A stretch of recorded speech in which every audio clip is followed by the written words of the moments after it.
Okay, hello everyone. This video is about variance and variance trade-off in statistical learning. So to begin with, I want to talk about these two concepts in classical parameter estimation problem in statistics. So in standard estimation problems, we usually have a statistical model which contains parameters, right? So for example, you may have the normal distribution with parameters mu and for the mean and sigma square for the variance, all right? And we can construct all sorts of estimators, okay, using data to estimate these parameters, right? And there are two important concepts that come in when we try to do estimation. The first one is bias, okay, and the second one is the variance of the estimator. Now the bias is basically measuring how much deviation, your on average, okay. So your estimator, as you can see here, this is the expectation of theta hat, right? So on average, how much our estimator theta hat deviates from the truth, all right? So that's bias, okay? And the variance will be basically the expectation of the squared deviation, right? So so with these two measures, basically they are taken into consideration jointly, and one may actually construct some sort of an index that considers both metrics, right? Which is called the root mean square error, and basically the square root of the square of the bias, okay, plus the variance, right? So here I show you 4 examples, right, of the distribution of theta hat, right, the estimators for some parameter theta. As you can see, the first one, the first estimator is this one, okay. This is the first estimator, and that is centered on theta, right? So it has a zero or almost zero bias, okay. And the variance is low because you can see the spread, right? Okay, the spread is actually relatively small, okay. So, and then we have the second estimator, 2, which also is centered around theta, right? So the bias is about close to 0 or 0. However, its variance is high because you can see that the spread, right, is actually a lot, okay. So if we have estimator 1 and 2, of course we would prefer estimator 1 simply because it has smaller variance, right? So the estimation, if you repeat it many times, so you are sure that it will fall somewhere around here.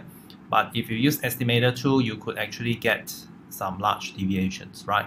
Despite the fact that on average, the deviation is still almost 0, but the variation has to be considered, okay? Now, the other situation is estimator number 3, all right? Now, this estimator is actually centered on somewhere that is not equal to 0. So definitely there is a kind of bias, right? Because on average, the mean of the estimator doesn't converge, right? It doesn't converge to theta. So there is actually a bias, right? However, you should not dismiss bias estimators offhand, okay? Because first thing, although it may be biased, the bias may actually be small. And the second thing is that despite being biased, it may nonetheless have smaller variance. Like for example, in this case, you look at the red, curve, okay? The bias is actually low. It's actually not too far away from theta, and its spread is actually also quite low, right? At least it's lower than that of distribution 2, okay? So in this case, we will classify the estimator number 3 to have low bias and also low variance, right? The worst one is estimator 4, which basically it is some estimator that you would not want to use because the bias is high, right? First thing you can see that the average, right, the mean of this estimator is centered on some value that is so far away from theta, right? So the bias is very high and the variance is low. So that means it is sure to make this mistake all the time, right? So this is a very, very bad estimator. Okay, high bias, low variance, very bad estimator. Okay. All right. So in this case, all these 4 examples of estimators for comparability purpose, their sample size is the same, right? So because otherwise you cannot compare them if the sample size is different. Okay. All right. So let us look at an example. Suppose you have n IID random variables from some distribution, right, with mean theta and variance sigma square. So if you construct, so this is basically just the sample mean estimator, right? So you look at its expectation, so you can do the math very easily. So it's definitely equal to theta, right? So this expectation subtract theta is equal to 0. So the sample mean is unbiased for theta, right? And then but this is not the only way you can actually construct an estimator. We can actually construct an estimator by adding some kind of a constant k to the denominator, right? Of course, this is not very intuitive, right? But technically, it's something that you can do. And if you add some constant here, so this k is just some real number, right? It can be positive or negative. So you do the math, you will get this form, and then your expectation is n theta over n plus k. And of course, when you calculate the bias, it is not 0, okay? So there is actually a bias that actually depends on your k, right? How you set your k, and also depends on theta, right? Okay, so if theta is large, then your bias will be large. In fact, if theta is 0, then there's actually no bias. Okay, so you also depend on theta, in this case, the bias. All right, so how do we judge? So suppose you have a set of estimators for theta, right? So how do you decide which one of them is the best?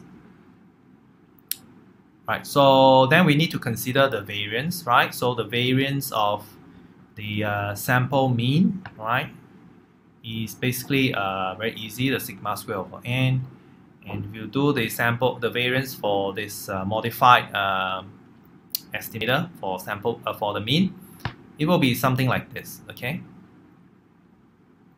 Now, for simplicity, suppose, so we want to do some kind of, so the purpose of doing this here is to show you that it is possible to construct an estimator, right, with some particular value of k, such that its root mean square error, okay, is smaller, right? That means it will beat your usual sample mean estimator. So here I will suppose that theta equals to 1, and so for this case, theta equals to 1, sigma square equals to 1. So for ease of calculation, then okay, so instead of comparing the root mean square, I just compare the mean square error, because both are taking square root, right? So and the square root function is monotone, so I can just consider the mean square error. The math is easier. So basically you have equation 1 and 2, and you can basically work out that if you require equation 2, which is the mean square error of this modified estimator, to be less than or equals to 1, right? That means it's better, right? The mean square error is lower, so it's better. You can solve a quadratic equation in K and find that your K, right? If you choose your K to be between this value, then it will have a mean square error that is actually smaller. So in fact, from a mean square error point of view, your bias estimator, because if the only way is unbiased will be when your K is equal to 0, right? So that will be an unbiased estimator. But you can construct a biased estimator, right, where there is some kind of a trade-off between the bias and the variance, right? Well, yes, it's biased, but the bias is small enough, and the improvement in the variance is large enough that it's, when you consider the root mean square criterion, it will actually beat your unbiased estimator, right, which is the usual sample mean estimator. So yeah, so the idea here is that you can actually tune this kind of parameters, right? You can tune the parameters in such a way that you optimize certain desirable metrics. Okay. Now, why do I want to bring up these things? Because this is actually precisely the same concept that is being applied in machine learning. All right, and I think if you have studied mathematical statistics and you're able to understand the trade-off between bias and variance, then you can understand machine learning, how to tune parameters in machine learning models more effectively. Okay, so that's the I think that some transferable knowledge that you can get from mathematical statistics to machine learning, right? Compared to someone who has not studied parameter estimation in mathematical statistics. Okay. All right. Okay. So I'm done with the explanation on the classical aspects of estimation regarding bias and variance. Right? Okay, so now let's look at the in the context of machine learning, right? Prediction models, right? We want to build a prediction model and then try to pick the one that's the best, right? So this is a general performance, right? This is general performance of the models with respect to a few things, right? The model complexity, right? Which means the parameters, right? The parameters of your machine learning model that you can tune. Okay, so for example, if you do the support vector machine, right? Support vector machine with the polynomial kernel, then the degree is a complexity parameter, right? K, if your degree 1 is a linear decision boundary, 2 is some sort of elliptic shape. Okay, 3 you have something like a cubic, and 4 and so on you have more complicated polynomial decision boundaries, right? So it gets more complicated, more complex as the parameter increases. Okay, and then of course if you do neural networks, the number of layers you add in, the number of neurons that you put in, they will all actually contribute to the complexity. All right. Okay, and so on and so forth. So each machine learning model has its own complexity parameter. Okay, if you have a decision tree, the complexity parameter would be, if you use guide, so the complexity parameter will be the number of SE, right? Where you choose to prune the tree. If the K in guide, right, the K parameter in guide is set to be, the default is 0.5, right? If you set it to be close to 0, then the model complexity is high. Okay, because when it's 0, the tree is basically unpruned. All right. So if you increase the SE value, right? Let's say you increase to 1 or 2, so you're basically reducing the model complexity. Okay, so the default value is sort of like empirically some value that from empirical practice is felt to be somewhere around some good trade-off zone. Okay, but you can tune that always, right? Because these things, they all depend on the data set. Okay. Anyway, going back to this graph here, so you have on the x-axis you have the model complexity. Okay. On the y-axis I have the prediction error. Okay. So you can be either regression problems or also classification problems, right? Your prediction error in a general sense, right? So you can see that there are two curves here. One is the blue curve, right? And the other one is the red curve.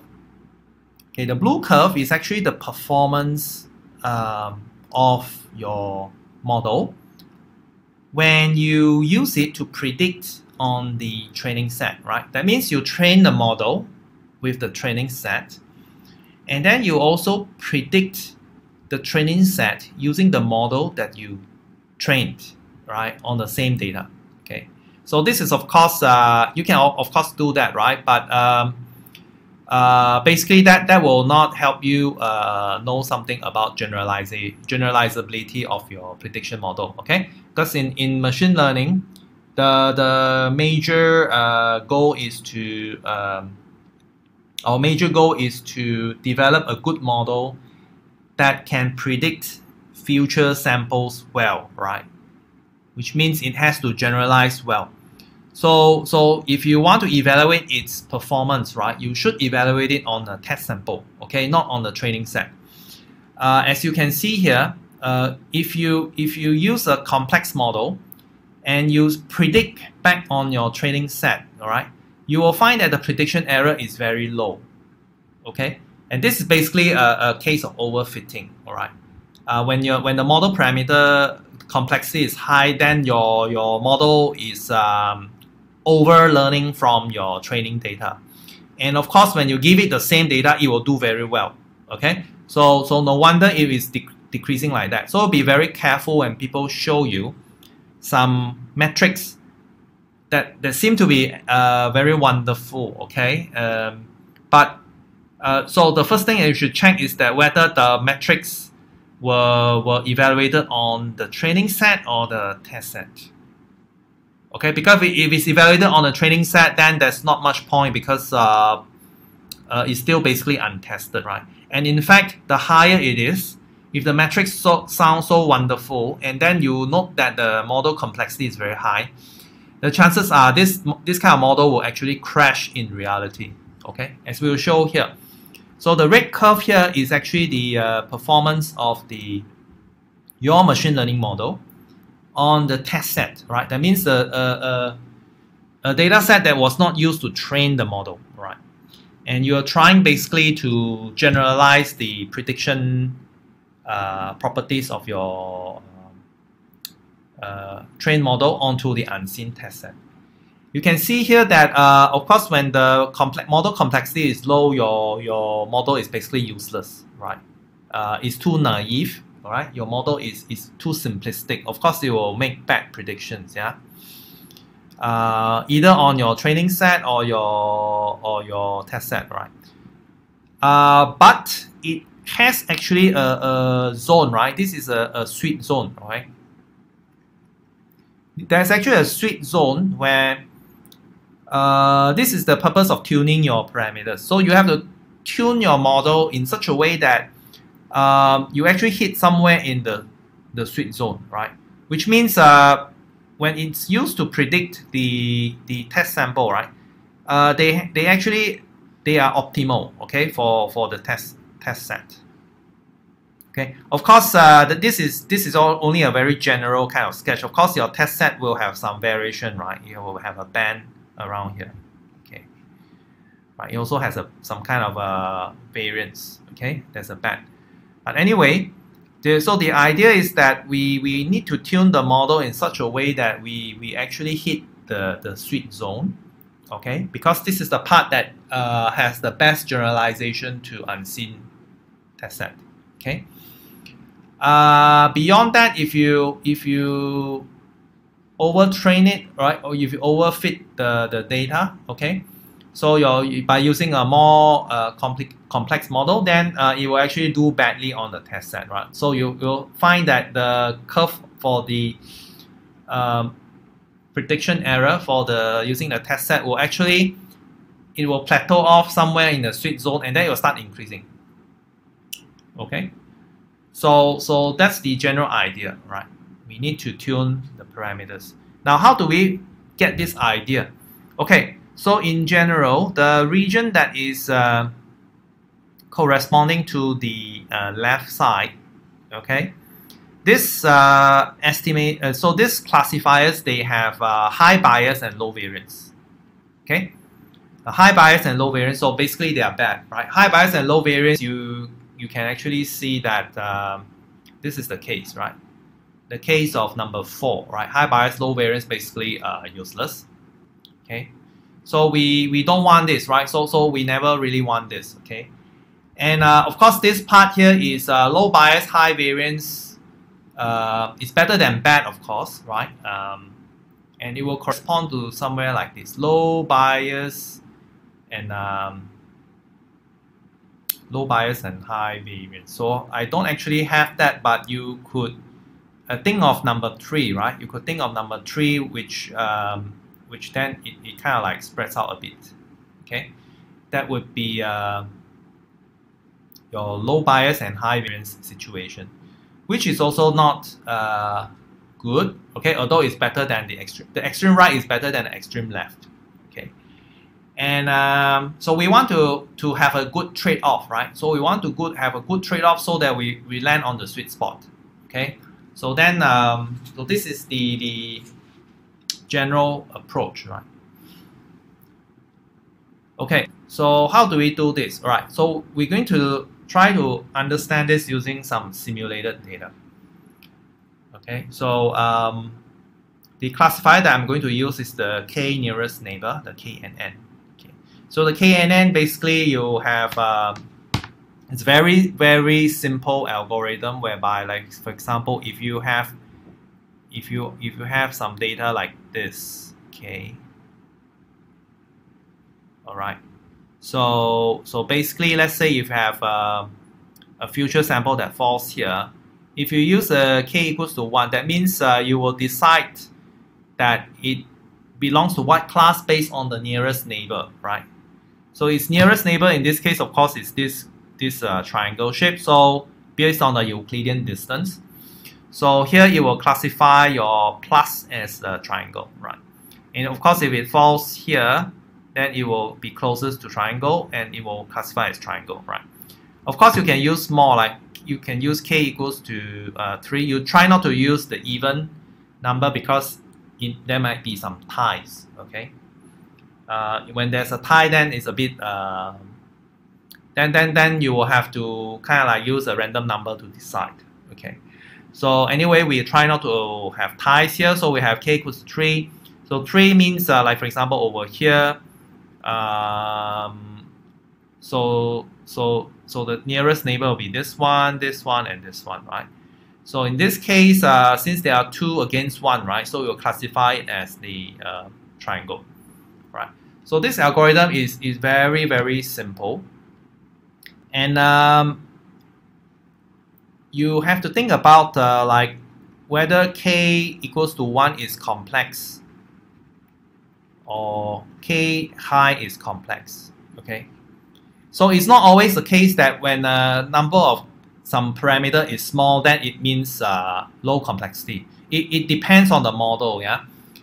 So here I show you some examples. So this is a simulated data set, right? So how did I simulate this data? So basically, it's on a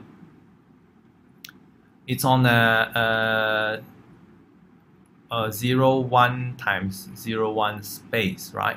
Where actually so the top left corner here for until 0.5. So I split like this. So the top left and the bottom right, they are basically blue. and then the other opposite sides are red. Okay, so then I kind of like sample. So the training data are the plus. It's indicated on the graph, right? And then the decision boundaries. Okay, you can see the decision boundaries, right? That are basically estimated using the training data.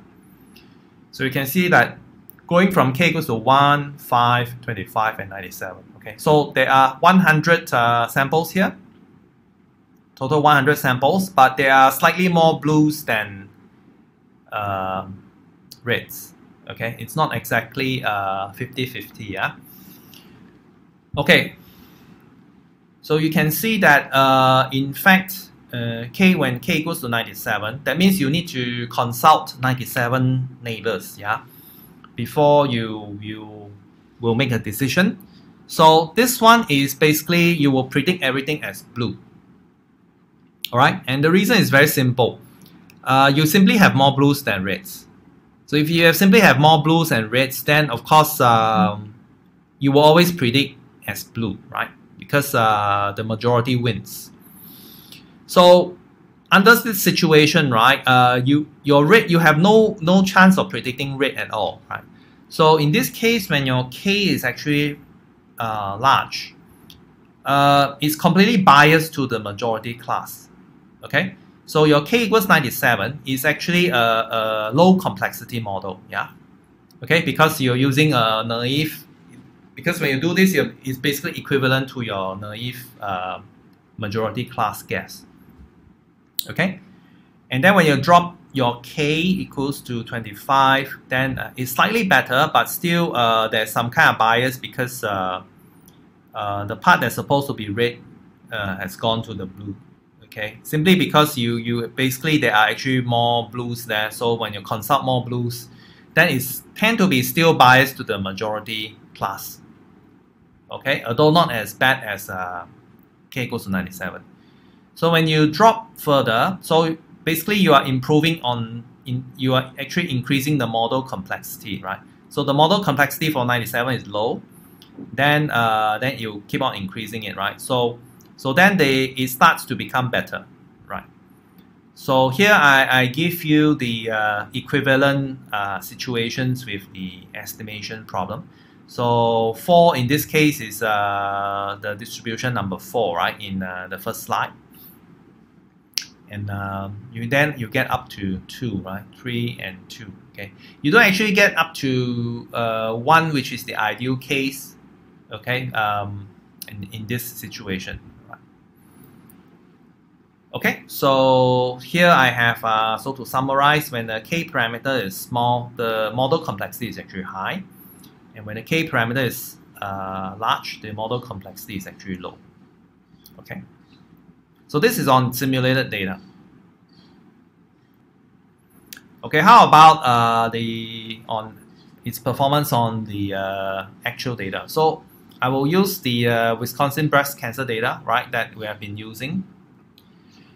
So again here I do decision boundaries for k equals to 1, 5, 25, and 99, right?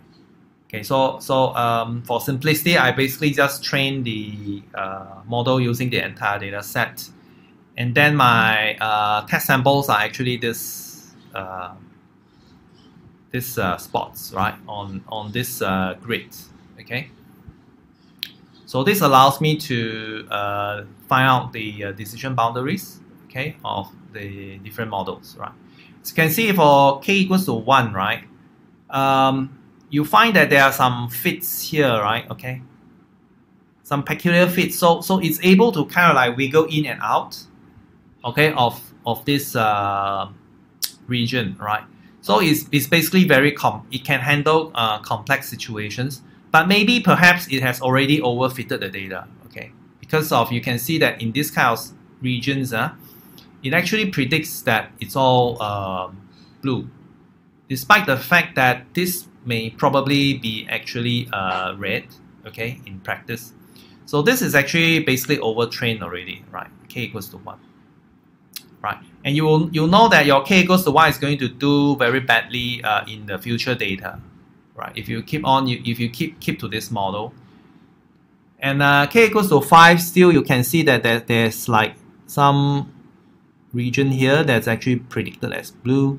We start to have K25 is already kind of like stable, so the decision boundary is like some vertical cut like this.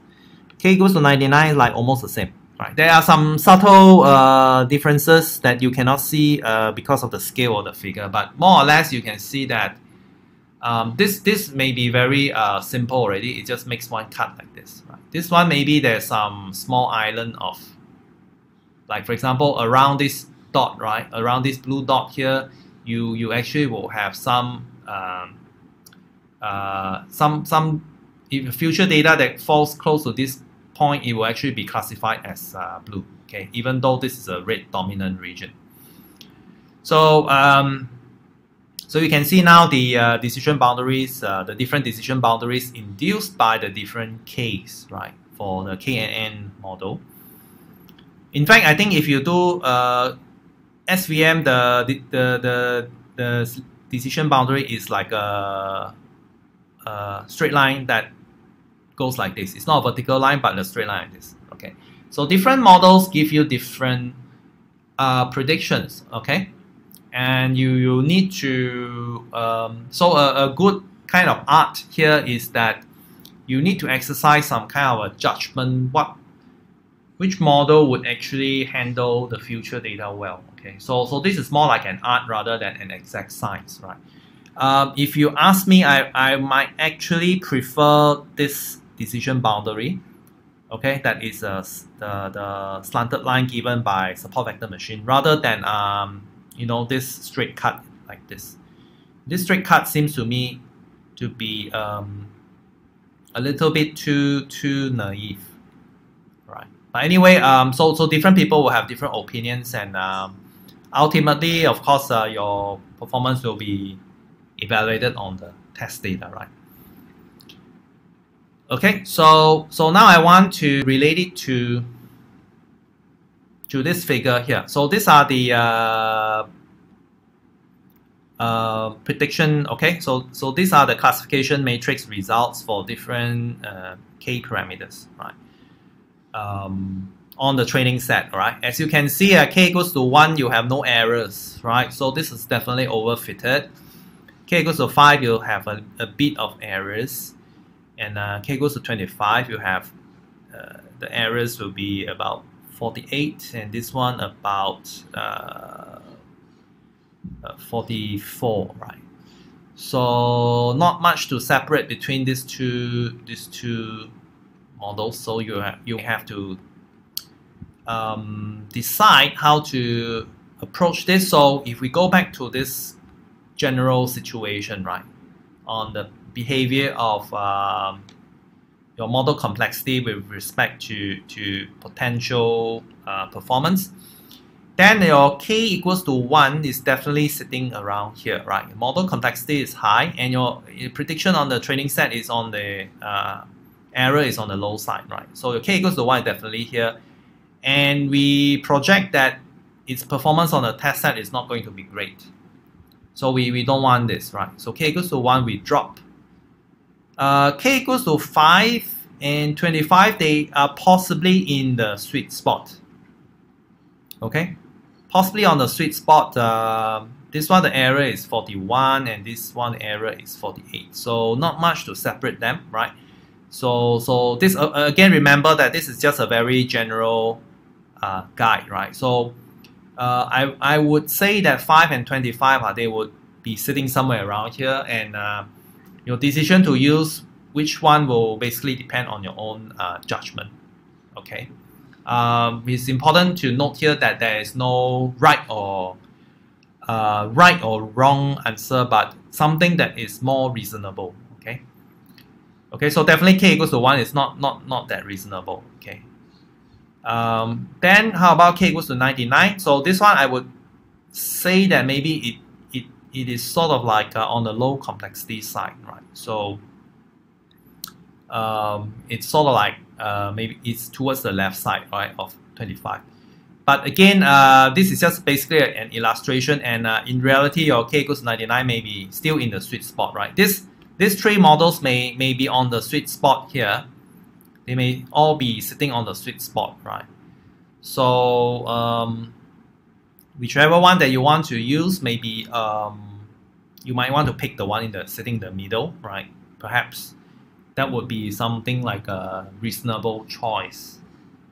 Okay, so I hope you can use this general guide to have some idea about how to approach your parameter tuning in your machine learning models by explicitly considering the bias and the variance trade-off.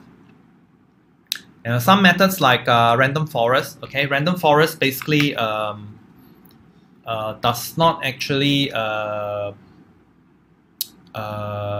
reduce your bias. It doesn't improve on the bias, but usually this kind of ensemble methods, they reduce the variance.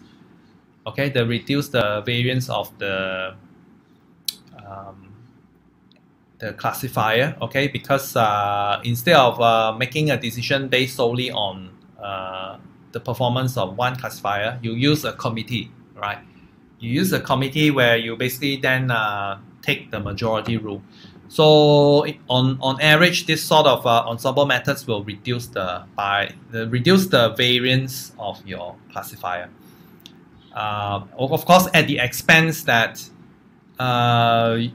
your model will not have will no longer be easy to explain, because you're basically creating a bunch of weak learners, and then they all have different properties, right? So it has become more abstract, but it's still it can be justified on the grounds that for actual deployment, you might actually use a random forest, right? And the argument is that in practical terms, it actually will improve your classification accuracy generally to a few percentage point, like 3 or 4% empirically. But then, of course, when you explain to people, you might want to use the, in this case, let's say talk about decision tree. So you might want to use the decision tree, single decision tree with the important nodes, important splitting variables, to convince people that basically the tree is actually finding good candidates, right? And then the random forest is basically just, for practical terms, it's just improving its performance. Okay, so that is all for this particular session about bias and trade-off. Thank you for listening.